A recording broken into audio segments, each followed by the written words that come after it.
dampak dari di PHK itu menimbulkan kecemasan atau sakit penyakit psikologis lainnya seperti itu. Banyak sekali kabar-kabar hoax ya bisa mengganggu kesehatan saya.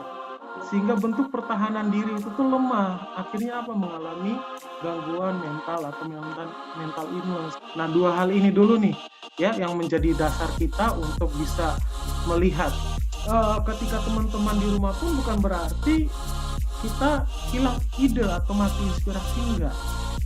Kebanyakan dari kita merasa bahwa orang ekstrovert itu harus pergi ketemu teman-temannya, orang baru atau siapapun di luar.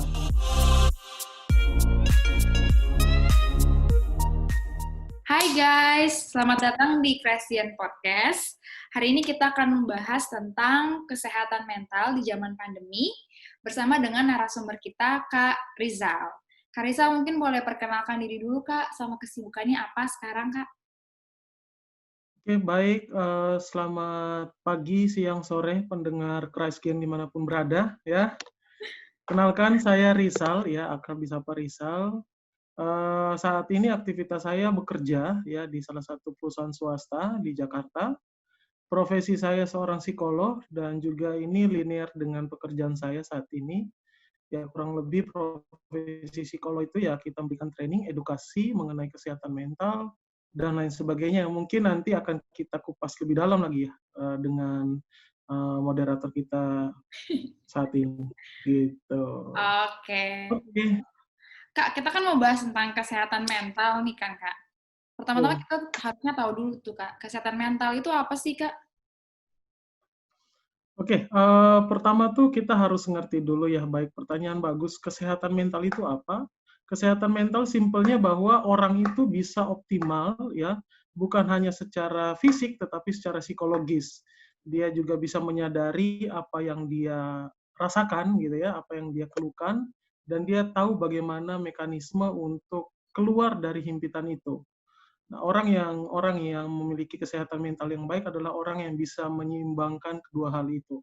Even ketika dia sakit, dia tahu bahwa dia sakit dan dia tahu bagaimana cara untuk menyembuhkan itu. Nah, kurang lebih secara singkat seperti itu. Oke, Kak. Nah, Iya. Kak, sekarang kan lagi pandemi COVID kan, Kak? Atau kita kenal corona. Nah, Iya. apakah ada dampak dari corona atau pandemi ini untuk kesehatan mental seseorang atau kesehatan mental masyarakat pada umumnya? Iya. Tentu kalau kita bilang apakah ada dampak, ya 100% ada dampak ya gitu ya. Bukan hanya dampak yang terlihat secara langsung, misalnya kita di PHK gitu ya, karena dampak dari di PHK itu menimbulkan kecemasan atau sakit penyakit psikologis lainnya seperti itu. Tetapi ada hal yang tidak kita sadari itu muncul seperti kecemasan gitu ya, perilaku tidak sabar, marah, dan dia mudah cemas. Nah, itu adalah perilaku-perilaku yang timbul akibat pandemi ini gitu ya. Padahal kalau kita lihat sampai saat ini gitu ya, eh, apalagi kalau kita perhatikan di medsos gitu, banyak sekali kabar-kabar hoax ya yang sebar begitu gampang sekali dan masyarakat mudah untuk mengakses informasi tersebut sehingga menimbulkan kecemasan tersendiri bagi mereka yang akhirnya mereka tuh enggan melakukan apa-apa. Nah, ini akan menjadi kontraproduktif dengan apa yang akan mereka lakukan nantinya. Nah, makanya dampaknya ini cukup besar, sehingga kalau kita melihat pun, baik itu dari peran dari gereja, dari pemerintah, dari rekanan, itu tuh sangat kuat untuk apa? Untuk melakukan dukungan sosial atau support sosial. Nah, dampak yang paling nyata, simpelnya yang bisa kita lihat adalah dampak kecemasan itu sendiri, gitu. Mm-mm. Tapi Ya. Kak, sebenarnya itu normal atau tidak sih Kak? Misalnya contohnya nih saya Kak, karena masa pandemi ini tuh jadi gampang cemas. Misalnya mau keluar rumah, kalau cuci tangan tuh jadinya berulang-ulang. Kita jadinya kayak, tadi udah cuci tangan belum ya? Akhirnya cuci tangan lagi. Terus mau sentuh barang tuh serba takut, pegang uang jadi takut, kayak gitu-gitu Kak. Apa itu normal? Ataukah kita sudah mulai mengalami Iya. gangguan?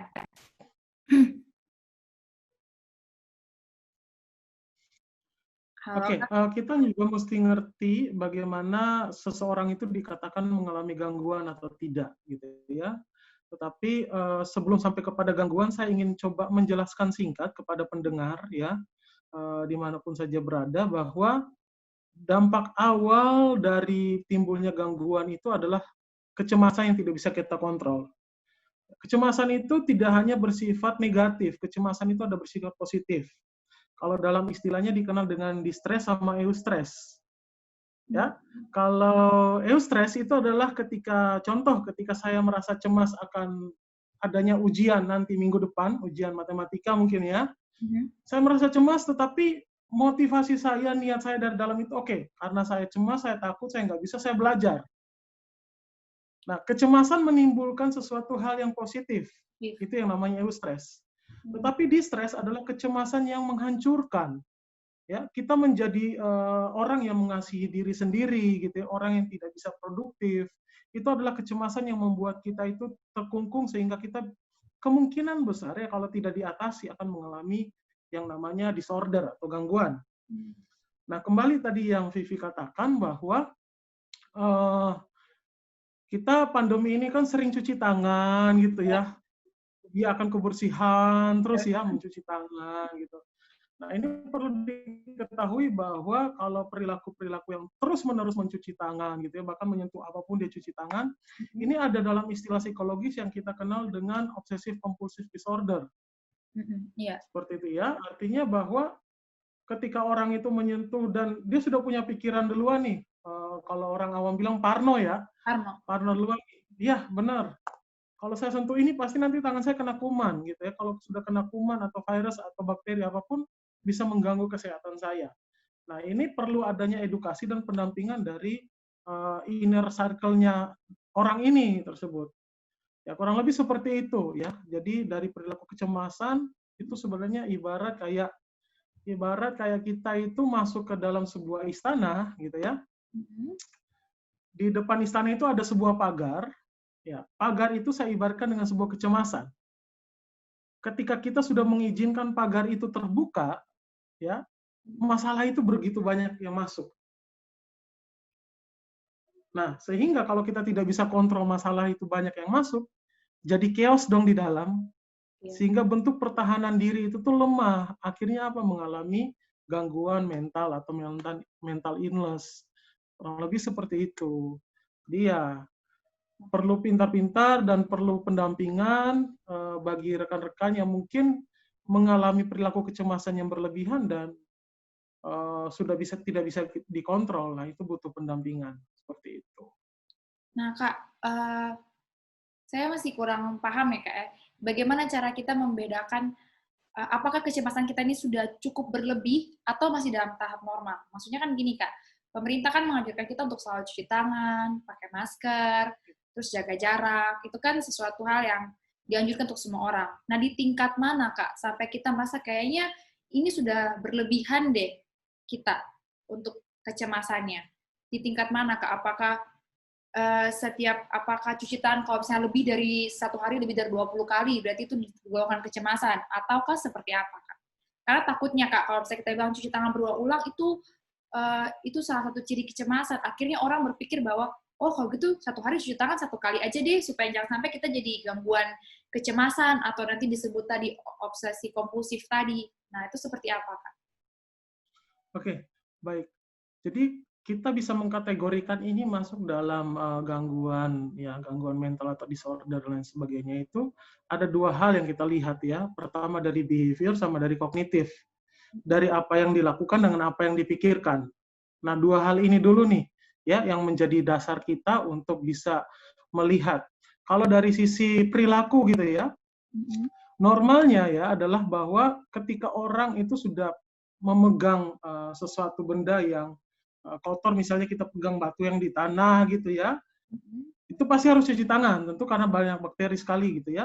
Tetapi kalau misalnya kita pegang gagang pintu kita sendiri gitu ya, atau kita sentuh meja kita sendiri dan kita selalu bercuci tangan, yang berlebihan seperti itu ya, berlebihan itu ya ini diri kita, benda kita masih dalam pengawasan kita, tetapi kita masih rasa takut. Nah, itu sudah mulai tanda-tanda awal. Yang kedua adalah dari pikiran. Ya, kita setiap kali pegang suatu hal itu seperti kita itu besok akan mati atau hari ini akan mati gitu kalau kita tidak segera cuci tangan.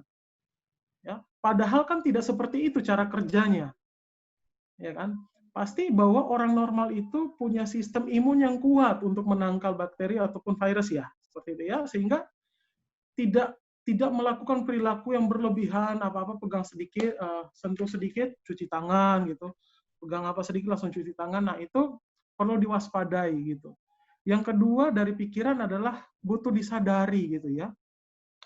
Misalnya saya punya pikiran bahwa mencuci tangan itu adalah baik gitu ya. Mencuci tangan itu adalah baik untuk kesehatan gitu. Tetapi perilaku ini saya menganggap itu sebagai sebuah belief saya, kepercayaan saya bahwa setiap kali pegang apapun harus cuci tangan gitu. Nah, bahkan hal-hal yang tidak terlalu mengancam gitu ya, pegang benda-benda di sekitarnya dia yang tadi saya katakan, dia langsung berpikir bahwa oh, pasti ini saya akan penyakit, oh gara-gara ini saya flu, ini pasti akan ini karena dampak dari saya pegang kotor tadi gitu. Nah, itu hal yang perlu diwaspadai yang kita bisa diagnosis awal seperti itu. Dari perilaku dan dari pikiran. Berarti tadi kalau dari yang penjelasannya Kak Rizal, berarti kecemasan ini juga bisa berakibat pada gangguan fisik ya Kak ya? Kayak tadi Kak bilang, misalnya gara-gara tidak cuci tangan, kita jadi berpikir, jangan-jangan abis ini rasa meriang-meriang, rasa demam, padahal sebenarnya itu tidak ada, hanya karena kecemasan yang berlebihan, jadinya gangguan fisik itu muncul. Itu bisa terjadi ya Kak ya? Benar, benar. Kalau dalam istilah psikologis dikenal dengan psikosomatis, ya. Pengaruh pikiran itu berdampak pada fisik gitu. Contoh simpel aja.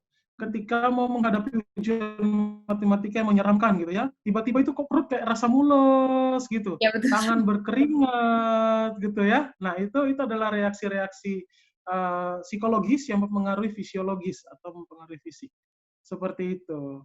Apalagi ya kalau kita bicara pandemi ini gitu ya, sangat mungkin sekali ketika kita mendengar kabar berseliweran di sosial media gitu ya, mendengar bahwa corona ini seperti, saya tidak bilang bahwa kita tidak perlu mengantisipasi yang namanya corona ini, tidak.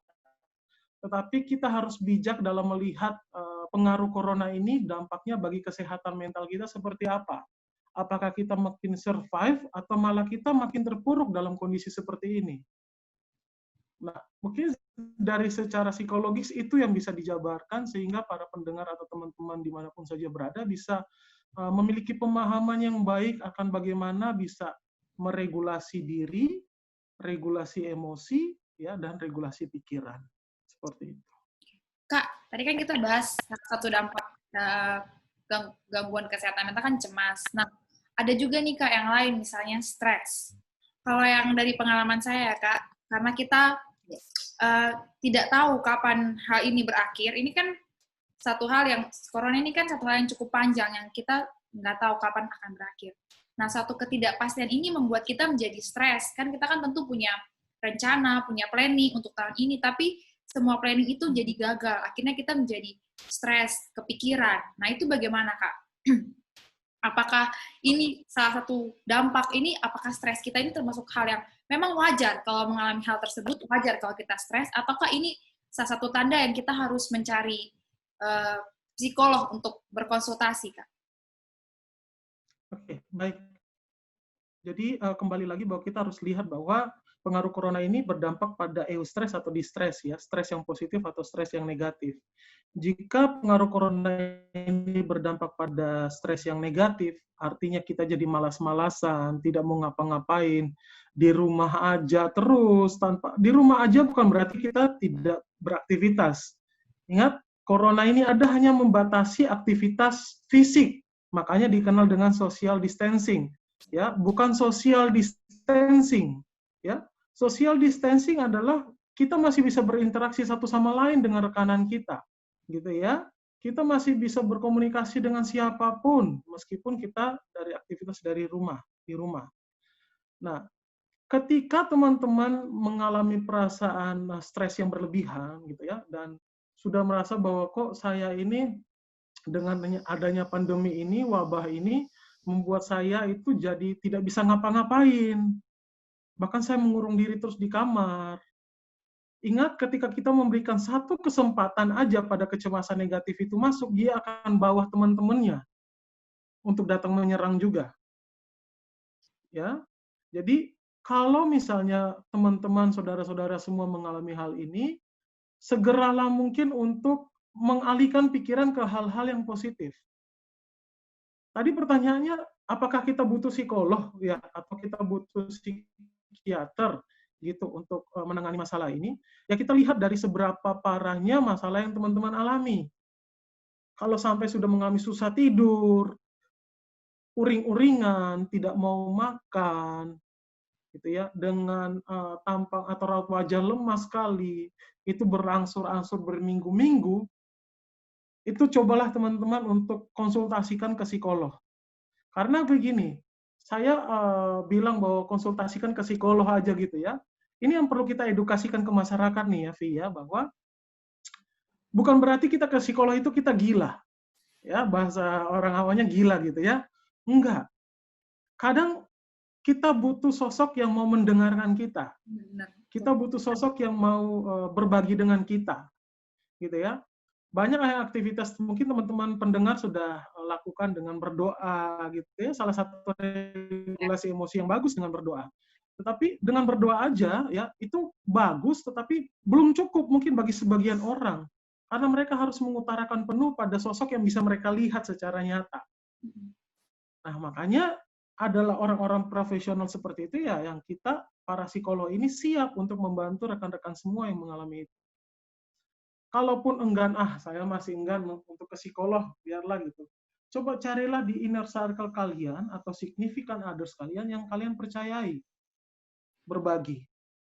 Nah, itu langkah simpel ya, langkah simpel yang harus teman-teman lakukan kalau dirasa memang tidak bisa lagi mengontrol kondisi emosional, kondisi stres dan kecemasan, segeralah untuk berbagi. Sharing is caring ya. Simpelnya seperti itu.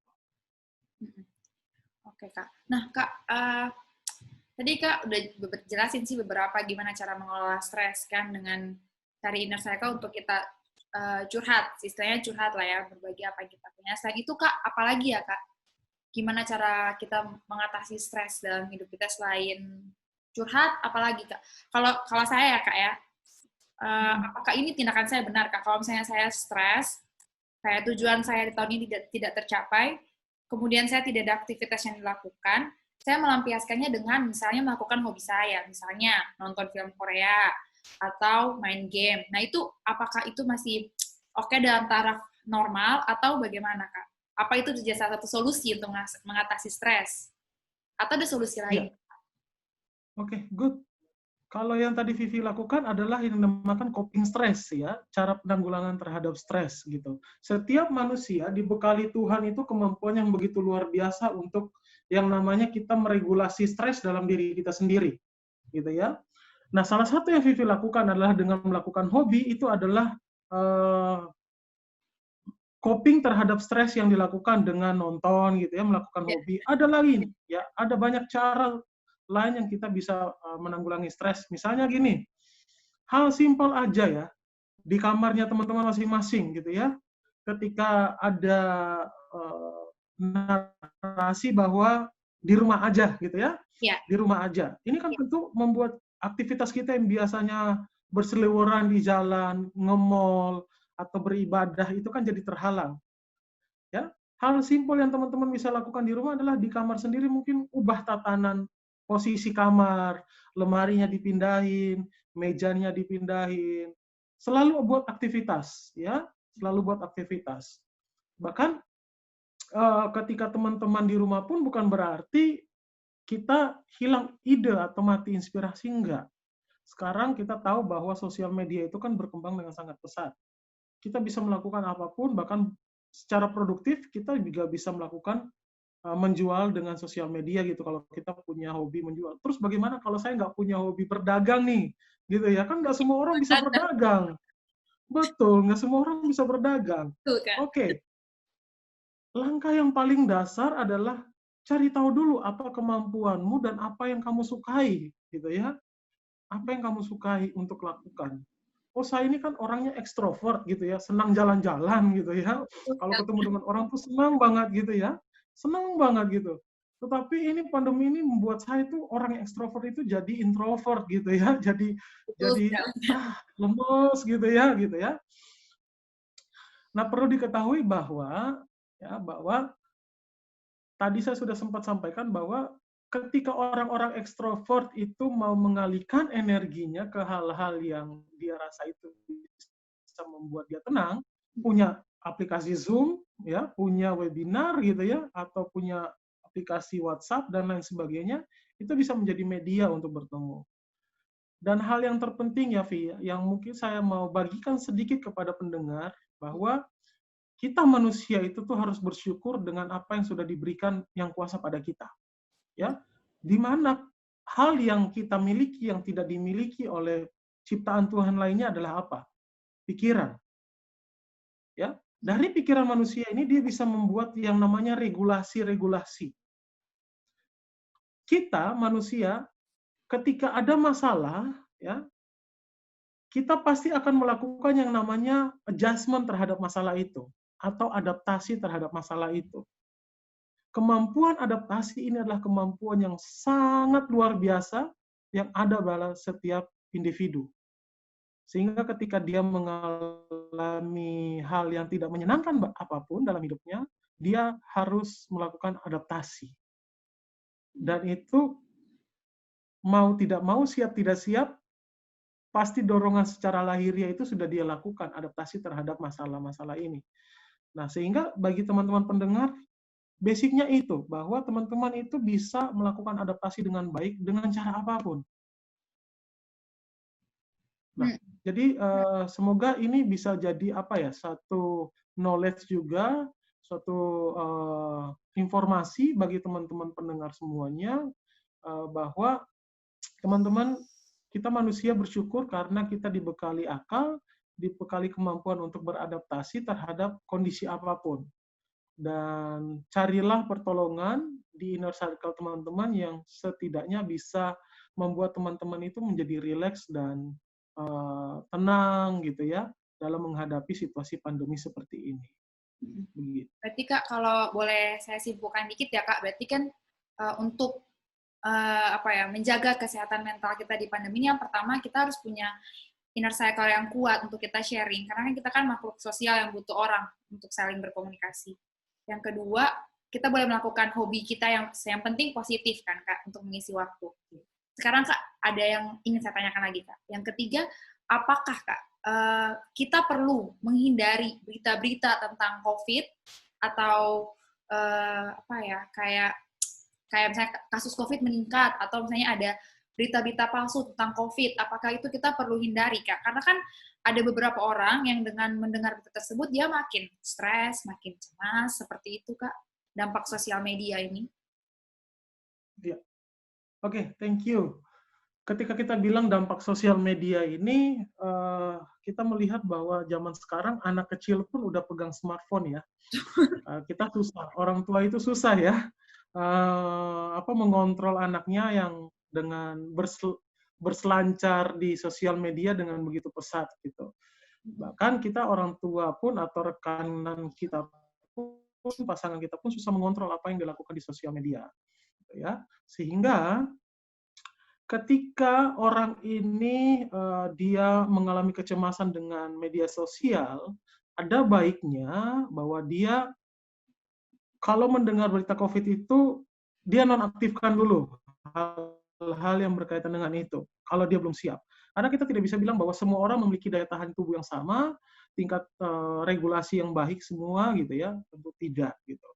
Makanya hal yang pertama yang harus kita lakukan adalah sadari. Pertama itu sadari. Sadari ini maksudnya apa? Maksudnya adalah dengan kita mengukur sejauh apa daya kemampuan kita dalam mengatasi stres ketika kita mendengar berita tentang COVID. Apakah itu makin membuat kita terpuruk, tidak produktif, atau seperti apa? Gitu. Ketika kita sudah menyadari itu hal yang buruk, ya maka kita harus membuat sebuah alarm bagi diri kita untuk, oke, saya tahan dulu deh sampai waktu yang sudah saya siap untuk bisa mengakses berita tersebut. Dan kembali lagi bahwa orang-orang di sekitar itu, karena gini, saya tidak bisa bilang bahwa ada nih, Kak, saya nih udah menjauhi berita tersebut nih, saya udah membatasi diri saya. Tetapi kok dari lingkungan di sekitar saya sering ngomong hal tersebut gitu ya. Mm-mm. Eh, dia keluar dari lubang buaya masuk ke mulut singa gitu ya. Di mana keluarganya atau orang-orang di peers-nya ngomong soal itu. Membuat orang ini jadi tertekan. Iya. Nah, pentingnya untuk orang ini kita misalnya harus aktif untuk bicarakan. Sorry ya, kalau misalnya kalian ngomong itu bukan berarti saya nggak suka, tidak. Tapi itu membuat saya itu menjadi rasa cemas gitu. Boleh kalau kalian ngomong gitu ya, nggak ada saya gitulah gitu. Karena itu akan membuat saya cemas. Nah, kalau teman-temannya atau lingkungannya sudah tahu seperti itu, harus didukung, disupport, jangan diecengin gitu, jangan diketawain, ah lemah lu gitu ya. Nah, ini bahaya. Bahaya karena kita nggak tahu bahwa orang ini nih dia memiliki daya tahan sejauh apa. Sehingga saran saya, kalau misalnya ada orang yang nggak kuat dengan hal tersebut mendengar ya, dia harus buat alarm dulu nih dalam dirinya. Sampai waktu yang dimana dia sudah siap, baru boleh mengakses. Seperti itu. Oh. Nah, ini Kak, satu lagi ya Kak pertanyaannya. Ini kan setelah ini nih kita dianjurkan pemerintah untuk mulai terbiasa dengan pandemi ini yang disebut dengan new normal. Nah, sebagai seorang psikolog Kak, pandangan Kakak ini nanti untuk keadaan new normal nanti ditetapkan, apa aja sih kemungkinan yang akan terjadi untuk kesehatan mental seseorang? Apakah sama akan banyak orang sulit mengatasinya atau tips apa yang Kak bisa kasih untuk kita lebih apa ya kayak menjaga kesehatan mental kita untuk menghadapi new normal ini? Oke, kalau kita berbicara mengenai new normal, ya pasti ada lawan katanya old normal, normal ya. Ada kenormalan yang lama dan ada kenormalan yang baru, ya. Sebelum masuk kepada COVID ini, saya ingin bawa imajinasi teman-teman semua, kita coba analogikan hal lain. Contoh dulu ya, bahwa kalau kita keluar kemana-mana, nggak bawa apa namanya, nggak bawa dompet itu kita cemas gitu ya, nggak HP, bawa dompet kita cemas. HP Kak. Iya, dulu nggak bawa dompet cemas tuh, ya, karena semuanya ada di dompet. Tetapi mulai beralih nih ya, bahwa sekarang nggak bawa HP itu cemas, gitu ya. Karena ya ada slogan ya, istilahnya saya nggak mau sebut iklan apa, tetapi dia bilang pindahin dompetmu di tanganmu gitu ya. Oh iya, iya. Ya, jadi semua akses bisa dari bahkan yang dulu ke gereja pun orang rajin bawa Alkitab, ya. Yang udah Sekarang orang gereja lihatlah seberapa banyak yang bawa Alkitab ke gereja, ya, atau ke tempat ibadah lainnya gitu ya. Karena semua itu sudah ada diakses di telepon. Inilah kemajuan industri 4.0. Seperti itu. Ya. Kita mulai beranjak pada industri perkembangan industri yang baru ini gitu. Ada satu sisi saya juga boleh katakan bahwa kita juga berterima kasih pada pandemi ini ya. Karena pandemi ini mau nggak mau menuntut kita harus bisa survive terhadap perkembangan. Dan disitulah kemampuan yang paling luar biasa manusia itu diuji, yaitu kemampuan adaptasinya. Nah, berkaitan dengan new normal ini, pasti ada kenormalan baru. Ya, tadi saya sudah bilang bahwa keluar dari rumah itu dulu kalau lupa bawa dompet, dialih lupa bawa HP. Sekarang mungkin ya adalah saya mesti pakai masker kemana-mana. Itu menjadi hal yang penting. Bahkan kalau saya lihat di berita ya, orang nggak pakai helm nggak ditilang, tapi orang nggak pakai masker ditilang gitu ya. Nah ini mungkin menjadi sebuah kenormalan baru bagi kita semua, ya. Tetapi saya tidak bilang bahwa wah udah kamu jalan mesti pakai masker aja nggak usah pakai helm. Itu nggak mengedukasi tentunya ya, tetapi harus sesuai dengan protokol-protokol yang ada. Contoh ya kita lihat untuk berhenti di lampu merah gitu ya. Kalau tadi saya pernah lihat ada video di Tuban di Bali gitu ya, di lampu merah itu sudah diberikan jarak parkir motor itu berapa meter itu untuk bisa parkir gitu ya untuk di lampu merah.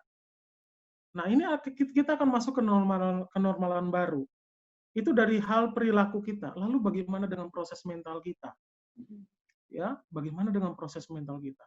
Kita harus ketahui bahwa saat ini ya, ketika kita dituntut dengan alam ya, mau nggak mau kita dituntut untuk berubah, di situ ada kebiasaan. Kalau kita bilang mengenai psikologis itu berbicara mengenai kebiasaan apa yang kita biasa lakukan, ya hal-hal baru. Nah, disinilah manusia selalu yang membuat yang namanya adjustment tadi.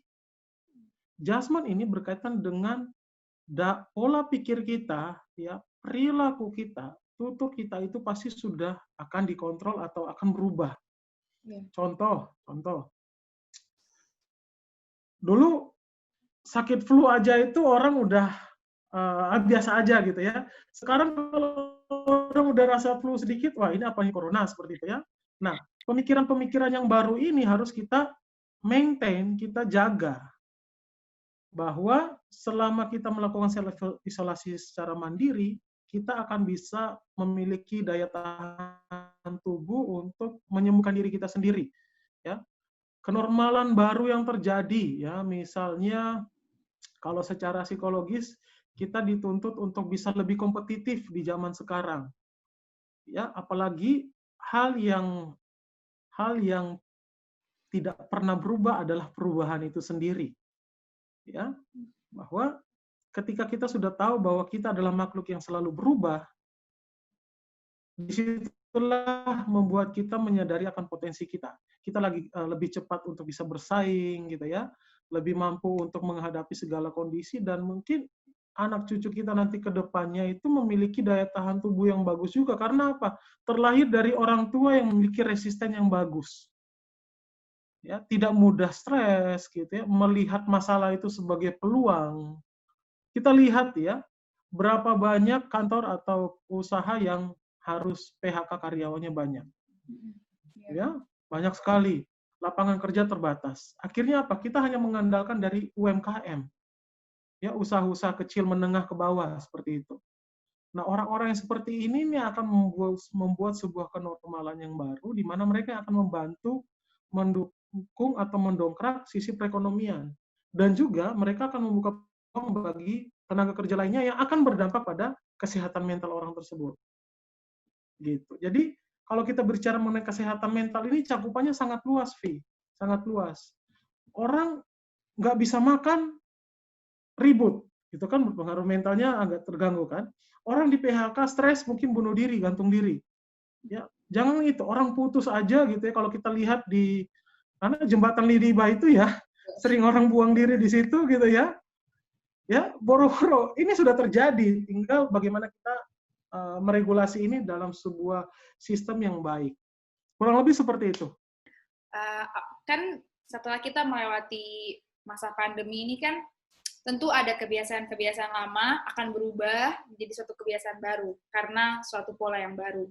Nah, Kak, contohnya nih pada diri saya sendiri, Kak. Kan saya ini kan orangnya menurut saya ini ekstrovert. Ekstrovert dalam arti kalau dalam pengertian saya tuh sukanya berkumpul, bertemu orang, kemudian kalau misalnya stres itu saya mesti ketemu banyak orang, mesti berbicara dengan banyak orang, baru saya merasa diri kuat kembali, punya tenaga kembali gitu. Kalau jenuh saya mesti berkumpul. Tapi karena keadaan pandemi ini yang menyebabkan kita mesti jaga jarak satu dengan yang lain, saya jadi tidak punya teman untuk berkumpul. Maksudnya adalah, memang betul tadi kan Kak bilang kita bisa Zoom, bisa macam-macam aplikasinya, tapi rasanya itu sangat-sangat beda. Dan teman-teman saya semua dalam fase di mana mereka sibuk. Jadi saya juga kehilangan teman-teman untuk ngobrol. Nah, akibatnya yang terjadi adalah saya menjadi lebih senang di dalam kamar, mengurung diri, nonton, kemudian mendengarkan lagu, pokoknya melakukan kegiatan yang memang saya sendiri, jadi jarang ngobrol. Nah, apakah Kak, setelah pandemi ini saya bisa berubah menjadi orang yang lebih tertutup, pendiam, dan tidak suka keluar lagi, tidak suka keramaian lagi, atau seperti apa, Kak? Oke, good point. Jadi kalau kita bilang mengenai extrovert dan introvert itu bukanlah sebuah karakter ya, bukan pribadi ya, bukan sifat, tetapi itu adalah energi. Kalau kita berbicara mengenai orang yang ekstrovert dan introvert itu adalah energi. Ya, kalau orang ekstrovert itu adalah energinya mereka itu akan begitu maksimal ketika mereka itu ada dalam sebuah aktivitas keramaian, sebuah aktivitas fisik. Ya, entah itu ramai ataupun dia sendiri, tetapi dia melakukan aktivitas fisik. Ya, tetapi orang yang introvert, ya, itu berkaitan dengan energinya dia ketika dia ada dalam fase sendiri di dalam kamar, gitu.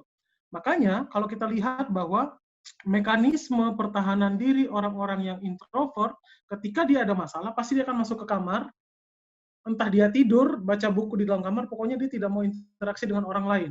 Dulu. Orang yang ekstrovert, ketika dia ada masalah, dia pengen hangout. Nge-mall, ketemu teman-teman, ketawa, pulang udah seger lagi. Itu Iya. adalah energi. Ya, itu adalah energi. Nah, bagaimana dalam keadaan pandemi ini kita menghadapi kondisi seperti itu? Sedangkan kan pandemi ini kan membuat kita terbatas secara fisik untuk bertemu seperti itu ya. Iya. Nah, ketika dasarnya tadi kita bilang bahwa ini adalah energi, kita bisa melakukan kesibukan apapun di rumah, tidak harus dengan teman-teman yang lain. Misalnya kita nggak biasa untuk cuci mobil, ya udah kita cuci mobil. Kita nggak kebiasaan untuk menanam, ya udah kita nanam. Pokoknya melakukan aktivitas fisik. Ya, energi yang berkaitan dengan aktivitas fisik. Nah, kebanyakan dari kita merasa bahwa orang ekstrovert itu harus pergi ketemu teman-temannya orang baru atau siapapun di luar gitu.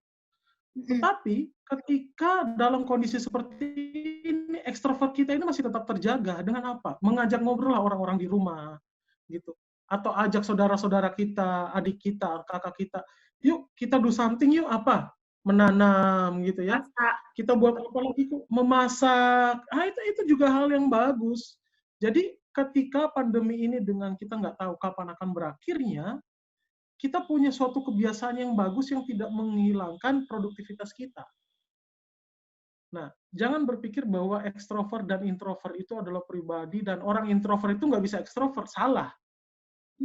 Orang yang introvert, dia bisa ekstrovert pada porsinya. Tetapi ketika dia mengalami kelelahan secara emosional, dia akan butuh waktu untuk sendiri. Beda dengan orang ekstrovert. Kalau kita lihat, kok lu nggak ada habisnya, kok baterai lu on terus ya, gitu ya. Nah, itu adalah orang-orang ekstrovert berkaitan dengan energi itu. Nah, kalau kita bicara mengenai energi, ini adalah energi dari kata energi in motion. Energi itu adalah, emosi itu adalah energi in motion. Emosi, energi in motion. Jadi ada energi dalam sebuah perubahan atau perpindahan. Nah, inilah yang ada dalam orang-orang ekstrovert maupun introvert. Kok emosi mereka begitu semangat, begitu bahagia, itu adalah perpindahan sebuah energi. Tapi Kak, Jadi bisa tidak begitu. Kak? Tapi Kak, bisa tidak Kak? Jadi karena pandemi ini perilaku seseorang tuh jadi berubah gitu Kak. Kayak misalnya, ya itu tadi saya bilang, kayak misalnya dia senang keluar, senang jalan-jalan, senang ketemu orang. Tapi karena dalam jangka waktu yang lama dia harus di rumah saja, kemudian ya ruang geraknya cuma sekitar keluarga, atau mungkin karena keluarganya juga sibuk masing-masing, dia mungkin ruang geraknya cuma kamar, melakukan aktivitas yang dia suka. Lalu kemudian ketika ketika nanti misalnya kita bisa beraktivitas seperti biasa lagi, dia mulai berubah menjadi orang yang sudah tidak terlalu suka ngumpul. Itu bisa tidak terjadi hal perubahan seperti itu? Ada kemungkinan bisa terjadi. Ya, kalau dari penelitiannya adalah bahwa manusia butuh untuk merubah kebiasaannya itu 6 bulan. Kalau gajah, ya kalau kita lihat gajah itu 3 bulan. Gajah ketika kakinya diikat selama 3 bulan dikurung terus, ya ketika lewat dari 3 bulan, rantai kakinya dibuka, gajah itu akan terus merasa bahwa dia itu diikat. Nah, manusia bisa 6 bulan, bisa lebih, kebiasaan itu. Ya, jadi apakah bisa berubah perilaku? Bisa, karena perilaku itu muncul dari sebuah kebiasaan yang diulang-ulang. Nah, biasanya paling ini adalah 6 bulan ketika ini berlangsung terus. Makanya ketika tadi tanya bisa berubah, ada kemungkinan bisa berubah. Tapi kalau jangka waktunya hanya 1-2 bulan, 3 bulan, ya hemat saya itu masih belum berpengaruh secara signifikan terhadap habit-nya dia. Gitu. Jadi ada butuh rentang waktunya tersendiri seperti itu.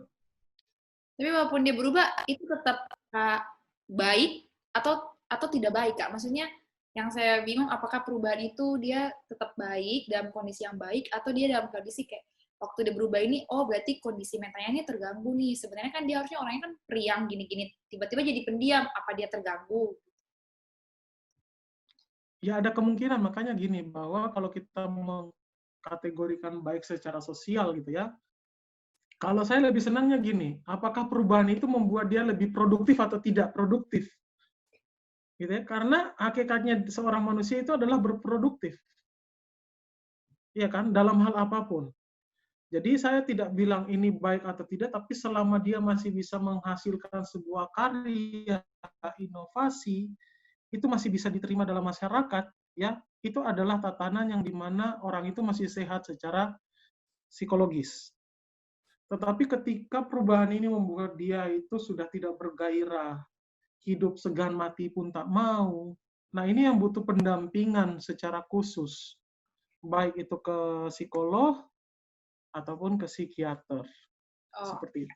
terima kasih ya Kak buat sharingnya hari ini Ya, tentang kesehatan mental, bagaimana cara kita menghadapi tips-tipsnya tadi sih Kak, yang paling saya ingat sih Kak, cari inner circle itu paling penting, cari teman, karena kan ya tadi kayak Kakak bilang kita butuh untuk sharing, itu paling penting sama yang lakukan apa yang kita bisa lakukan setelah gitu positif ya. Oke Kak, makasih ya Kak buat sharingnya hari ini. Semoga nanti di kesempatan berikutnya kita boleh sharing lagi Kak tentang hal-hal topik-topik yang lain supaya kita makin belajar tentang apa ya psikologi kita. Terima kasih ya Kak buat sharingnya hari ini. Thank you teman-teman. oke, sampai ketemu. Thank you teman-teman yang udah nonton. Jangan lupa like, comment, dan subscribe. Dan nantikan video podcast Christian berikutnya. See you!